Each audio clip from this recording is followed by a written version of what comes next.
హైడ్రా అని అవని పేద పేదవాళ్ళు మూసి ప్రక్షాళన అని చెప్పేసి అన్ని ఇండ్లను గులగొడుతారు కదా సారు. దానివల్ల పబ్లిక్ లో చాలా వరకు ఈ గవర్నమెంట్ పోతే బాగుంటది, బీఆర్ఎస్ రావాలని కోరుకుంటున్నారు. సో మీ డివిజన్ అయినా మొత్తం ఎల్బీ నగర్ మొత్తం ఇదే ఉంది. వెళ్ళిపోయినారు కదా సార్, మొత్తం హైదరాబాద్ మొత్తం టోటల్ హైదరాబాద్ మొత్తంలో ఈ ఇది నడుస్తుంది మార్కెట్లో ఇప్పుడు. సో ఏంటి సార్ రేవంత్ రెడ్డి పరిపాలన మీద మీకు ఏమనిపిస్తుంది? పరిపాలన పరిపాలన అంటే పరిపాలన బాగానే ఉంది సార్, చేస్తున్నారు. కానీ వాళ్ళు ఉన్న పక్కన వాళ్ళు ఆయన చేయలేకపోతున్నారు, సరిగా క్లారిటీగా చేయలేకపోతున్నారు. సరే ఒక్కడే చేస్తున్నాడు బాగానే, కానీ కొన్ని పేద ప్రజలకు అందేవి సరిగా రావట్లేదు. ఈ హైడ్రా అని చెప్పేసి మెయిన్ హైడ్రా సార్, హైదరాబాద్ లో హైడ్రా వల్ల సార్ చాలా పెద్ద చెడ్డ పేరు వస్తుంది. అది ఒక్కటి చూసుకొని చేసుకుంటూ పోతే సార్ మంచిగా ఉంటుంది. కానీ ఇప్పుడు బీఆర్ఎస్ నెక్స్ట్ వస్తే హైడ్రా పీక్ అవతలేస్తామని కేసీఆర్ గారు చెప్పారు, దాని ఎట్లా చేస్తారంటే చేస్తుండొచ్చు. ఎందుకంటే సార్ ఇంతకుముందు కేసీఆర్ సార్ కూడా బాగానే డబుల్ బెడ్రూమ్ ఇండ్లని అవన్నీ ఇవన్నీ కట్టించాడు. ఊర్లలో కంటే సిటీలో ఎక్కువ ఇల్లు డబుల్ బెడ్రూమ్ ఇల్లు కట్టించాడు. కాబట్టి పబ్లిక్ లో కేసీఆర్ సార్ మీద చాలా ఇప్పుడు ఈ హైడ్రా వల్ల ఇంకెక్కువ ఆయనకు ప్లస్ అయ్యే అవకాశం ఉంది. పోయినసారి కానీ ఇంకెక్కువ సీట్లు రావచ్చు అని మా అభిప్రాయం. ఈ కాంగ్రెస్ ప్రభుత్వం వచ్చిన వ్యాపారాలు బాగాలేదు సార్, లేవా? ఏ బిజినెస్ అందరూ ఇబ్బంది పడుతున్నారు. మరి ఎందుకు ఆ టైప్ అయిపోయింది, ఇబ్బందులు అయిపోయి, అంటే బిజినెస్ లేకుండా రోడ్డు మీద పెట్టుకు అమ్ముకునే పరిస్థితి కూడా లేకుండా అయిపోయింది. లేదు, వ్యాపారాలు అస్సలు చాలా ఇబ్బందులు పడుతున్నాం. వస్తున్నా ఇది ఇస్తా 3000 పింఛన్ చేస్తా, 5000 పింఛన్ చేస్తా, అవి లేవు ఇవి లేవు. ఏమి ఇస్తుండు, ఏం సకలనం చేస్తుండ ఆయన ఉన్నోళ్ళని చంపుకుంటా ఏం చేస్తుండు? అరే ఎవరికి నెక్స్ట్ జిహెచ్ఎంసీలో ఓటు మీది? ఏమో ఓన్కేస్తే ఎవడు ఏం చేసేది లేదు. ఎవడని ఏమైనా సాయం చేస్తుండా? చేతగాని ముసలిదానికి కన్ను కాని పడకుంటే కన్ను ఆపరేషన్ చేపించుకుంటాము. ఈ బీపీ గోళీలు షుగర్ గోళీలు నెల గోళీలు తెచ్చుకోవాలి. ఆయన 2000 తుప్పకాయలని ఇస్తే ఆ 2000 నెల సరిపోతలేవాయి. మా సోడు నాకు కొడుకులు లేరు, మొగలు లేడు, ఎవరు చేసి పెట్టాలి మాకు? రేవంత్ రెడ్డి ఏం చేస్తుండు? ఎవరు ఏం చేయలే. రేవంత్ రెడ్డి ఇంకా అన్యాయమే. రేవంత్ రెడ్డి ఏం చేసిండు? ఏం చేయలే. 3000 పింఛన్ ఇస్తాడు, 4000 ఇస్తాడు, అవి లేవు ఇవి లేవు. ఏ ఇల్లు లేదు నాకు, ఇల్లు గతి లేదు. ఒక్కదాన్ని రేపు నేను దస్తే ఏడేస్తారు, గీత జాగుంది. గా ఇల్లు అంటే ఎవడు మమ్మల్ని పట్టించుకుంటోడే లేడు. ఓటేసేటప్పుడే వామ ఓటేయి, నీకు ఇల్లు కట్టిస్తావు, ఓటేయి, గవర్నమెంట్ ఇల్లు వస్తుంది అన్నారు. ఇప్పుడు సప్లై చేస్తలేరు. ఎవరేం చేస్తారు కొడక? ఎవరు ఏం చేస్తలేరు. మరి 10 ఏళ్ళు కేసీఆర్ మంచుకుంటేనా రేవంత్ రెడ్డి బాగున్నాడా? కేసీఆర్ మంచోడు, కేసీఆర్ మంచోడు.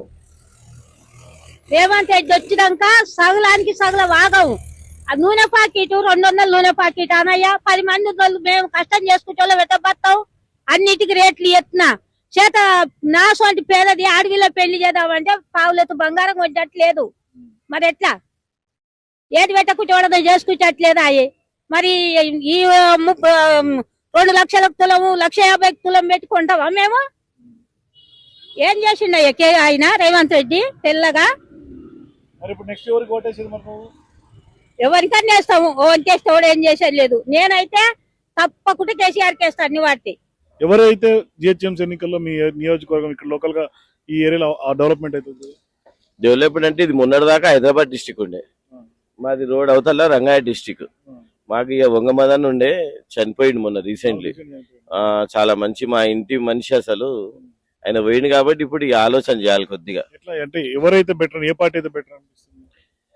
బెటర్ అంటే ఇప్పుడు అది దీంతో అయితే పెద్దగా ఏం లేదు, వీళ్ళది ఎక్కువ చాలు. టీఆర్ఎస్ వస్తేనే కొద్దిగా బెస్ట్ అని మైండ్ లా కొద్దిగా. ఎందుకంటే కొద్దిగా చేంజింగ్ అవుతుంటేనే వాళ్ళు ఏం చేసిరు వీళ్ళు ఏం చేసిరు అనేది కొత్తదనం తెలుస్తుంటది. రేవంత్ రెడ్డి పాలన ఎట్లా అనిపిస్తుంది? పాలన అంటే సార్ ఇప్పుడైతే ఎవరికి మనీ ట్రాన్సాక్షన్స్ అయితే లేవు సార్. రొటేషన్ అనేది టోటల్ డంప్ అయిపోయింది. నా దగ్గర అని కాదు, టోటల్ ఓవరాల్ గా డంపే ఉంది అది మాక్సిమం. అంటే ఆయన అదృష్టమా మా దురదృష్టమా గానీ రొటేషన్ మెయిన్ ఉండాలి. ఆ రొటేషన్ కి అయితే చాలా హెడేక్ ఉంది. పైసలు లేదు అసలు, మార్కెట్ అనేది రన్ లేదు అసలు. రేవంత్ రెడ్డి వచ్చేసరికి దేశానికే మొత్తం దళితులను చుట్టుకుంది. ఏమన్నా ఉందా? ఎంత మంచోడు గాని, ఉన్నోడు గాని, లేనోడు గాని, గరీబోడు గాని మొత్తం రోడ్డు మీదకే వచ్చిర్రు. పరిస్థితి ఒకరొకరి పరిస్థితి చూస్తే మేము ఇలా రోడ్డు మీద కూర్చుంటున్నాం కాక మాకు అన్ని అర్థమవుతాయి. ఒక్కరొకరి పరిస్థితి చూస్తే మరీ ఘోరం. ఈ ఊళ్ళలో ఉండవడుకులు ఒక కోటర్ సీసకు 2,000 రూపాయలకు ఆశపడి మొత్తం ఓట్లేసి దేశం నాశనం చేసిరు. ఇంకా ఏముంది నాన్న? ఏమన్నా ఉందా? మరి మీ మహిళలు ఫ్రీ బస్ అని అన్నారు. ఏది ఫ్రీ బస్సు? మేము మాకేం పని లేక రోజు ఫ్రీ బస్ పోతామా? ఎవరో పని లేని వాళ్ళు, రోడ్ల మీద ఇళ్లలో ఉన్న వాళ్ళు, ఎవడో డ్యూటీ చేస్తాడు పోతాడు. మాకేం ఏం చేయబోతాం రోడ్డు మీదకి? మరి ఎవరు మంచిగా మీకు? మాకు కేసీఆర్ ఉన్నప్పుడే మంచిగా ఉన్నది. కేసీఆర్ ఉన్నప్పుడే దేశానికి బరకత్ ఉన్నది. ఇప్పుడు ఏం బరకత్ లేదు. ఆ చంద్రబాబు నాయుడు వయసు కేసీఆర్ వచ్చిండు. ఎవరు ఇంత చిన్న పిల్ల దగ్గర చూడు పైసలు ఉన్నాయి. నేనెందుకు, నా దగ్గర కూడా పైసలు ఉన్నాయి అప్పుడు. ఇప్పుడు ఏం లేదు. ఇగో పుస్తకాలు తాడు పోయి తాడేసుకొని తిరుగుతున్నా. ఏం లేవు. ఇళ్ళ కిరాయిలు తిరగమంట. మళ్ళీ అది కూడా కొంతమందికి గ్యాస్ ఫ్రీ ఇచ్చిండు, కొంతమందికి కరెంటు ఫ్రీ ఇచ్చిండు, కొంతమందికి అది ఏం లేదు.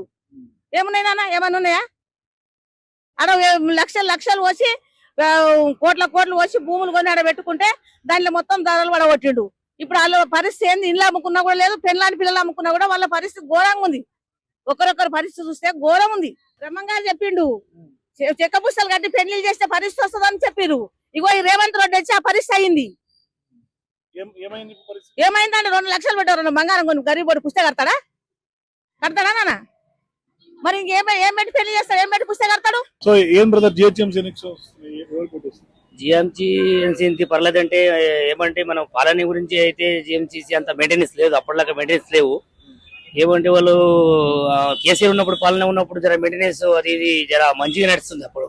ఇప్పుడు ఉన్నది అయితే వాళ్ళు ఆడని హైడ్రా అని దాని మీద పేదవాళ్ళకి ఇబ్బంది పెట్టిస్తారు తప్ప ఉన్న వాళ్ళకైతే ఏం చేస్తలేవు అసలుకి. దానివల్ల ఇక రియల్ ఎస్టేట్ మొత్తం పడిపోయి బిజినెస్ లేకుండా పోయింది. ఇప్పుడు ఇక విద్యల వల్ల గ్యాస్ లేకుండా పోయింది. అసలు గవర్నమెంటే సరే మెయింటెనెన్స్ లేకుంటే పోయింది అసలుకి. ఫ్రీ ఒకటి పెట్టి బస్సు నడిపిస్తారు తప్ప ఉన్న వాళ్ళకి ఆటో వాళ్ళకి అయితే వాళ్ళ పరిస్థితి కుక్క బతుక అయిపోయింది. అసలు వాళ్ళ బతుకైతే అడక తిన్న పరిస్థితి ఇంత ఘోరంగా అయింది.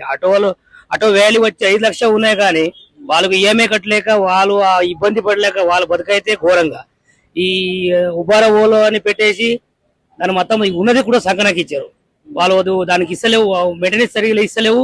వాళ్ళ పైసలు వాళ్ళు మింగేస్తారు తప్ప ఆటో వాళ్ళకి బెనిఫిట్ ఏమి ఇస్తలేవు. ఎందుకు ఆటో వాళ్ళ గురించి మాట్లాడుతారంటే